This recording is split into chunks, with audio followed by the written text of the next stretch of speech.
முகம் சொன்னா, சுந்தர் சி முகம் பிரம்மாண்ட முகம் சொன்னா, இதுல விஜய் அவர்கள் தேட முகம் தான் இந்தியா முழுக்க ஒரு பிரம்மாண்ட முகம் பார்க்கப்படுது. முழுக்க முழுக்க தமிழ்நாட்டு மக்கள் மரியாதைக்குரிய விஜய் அவர்களுக்கு ஒரு நல்லாட்சி தருவார்கள்னு வாக்களிச்சிருக்கிறாங்க. அதுக்கான வெற்றியா நான் பாக்குறேன் சார். ஏதாவது சார் இந்த தேர்தலை பொறுத்தவரைக்கும் விஜயின் ஃபேக்டர் வந்து பெரிய அளவுக்கு இருக்காது அப்படின்னு சொன்னாங்க. உங்களோட நீங்க பண்ண பிரச்சாரம்லாம் பெரிய அளவுக்கு எடுப்பலன்னு சொன்னாங்க. ஆனா நீங்க வெற்றி எப்படி முழுக்க முழுக்க சார் என்னன்னு கேட்டீங்கன்னா, அதான் சொல்றேன், சிவன் சொத்து கொலை நாசம் 41 பேர் கருமா வேலை செஞ்சிருக்கு.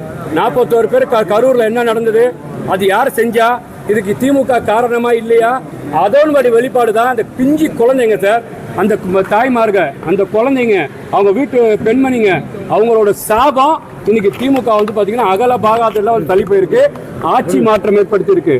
இது மிகப்பெரிய கருமா வந்து வேலை செஞ்சிருக்கு. அதான் நான் சொல்றேன், மக்கள் மன்றத்துல விஜில் புரட்சி நடந்திருக்குன்னு நான் சொல்றேன்.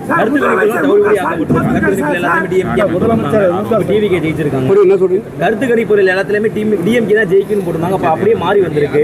அதான் நீங்க அதான் சொல்றேன் சார், நீங்க என்னதான் கருத்து கணிப்புகள், அது கருத்து கணிப்பா இல்ல கருத்து திணிப்பா இருந்தது. முதல்வர் ஸ்டாலினே தோத்துருக்காரு. இது முதல்வர் ஸ்டாலினே தோல்வி அடைஞ்சிருக்காரு. முதல்வர் ஸ்டாலின் தோத்துருக்காரு சார். முதல்வர் ஸ்டாலின் தோல்வி அடைஞ்சிருக்காரு. எப்படி பாக்குறீங்க? இது எதிர்பார்த்த ஒன்று தான் சார். திமுக வந்து பாத்தீங்கன்னா தொடர் தோல்வி. இந்த மரியாதைக்குரிய தமிழக வெற்றிகளான ஆட்சி மலர்ந்துருச்சா இல்லையா? எப்படி வந்து 13 வருஷம் வனவாசம் போனாங்க, எப்படி 2011 2016 வனவாசம் போனாங்க, இதுக்கப்புறமா 20 வருஷம் திமுக வனவாசம் போகுது தமிழ்நாட்டில். அதான் விஜய் புரட்சி, விஜய் புரட்சி. அதான் சார் ஸ்டாலின் தோத்துருக்காருன்னா 5 வருஷம் ஆச்சு, மக்களுக்கு ஒண்ணுமே செய்யல. 41 பேர் கொண்டதுக்கு திமுக காரணம். மக்கள் பாக்குறாங்க விலைவாசி உயர்வு, சட்ட ஒழுங்கு பாதிப்பு. இன்னைக்கு விஜய் சாரை நம்பி மக்கள் வாக்களிச்சாங்க.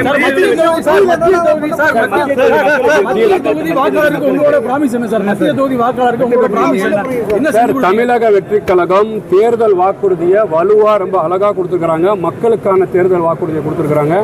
மதுரை மத்திய தொகுதிக்கு மக்களான தேவையை நாங்கள் வந்து தேர்தல் வாக்குறுதியை மக்களுக்கு அடுத்த எடுத்துருக்கிறோம். அப்ப மக்களுக்கு என்ன தேவையோ முழுமையாக அத்தியாவசிய தேவையோ கண்டிப்பா நிறைவேறும். அமைச்சர் பிடிஆர் வீழ்த்திருக்கீங்க, உங்களுக்கு அமைச்சர்கள் வாய்ப்பு இருக்கு, எதிர்பார்க்கலாமா? தலைமை முடிவு செய்யும் சார், விஜய் அவர்கள் முடிவு செய்வார்.